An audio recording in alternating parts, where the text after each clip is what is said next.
যান আপনার গাড়ি চালান।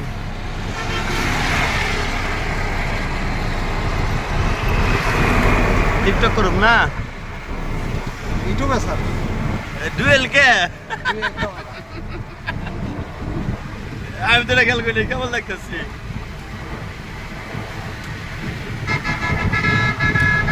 চিন্তা দেওয়া যায় দুই টাকা আমার একবারে ভিডিও হয় হ্যান্ড নিয়ে যতগুলো দেয়া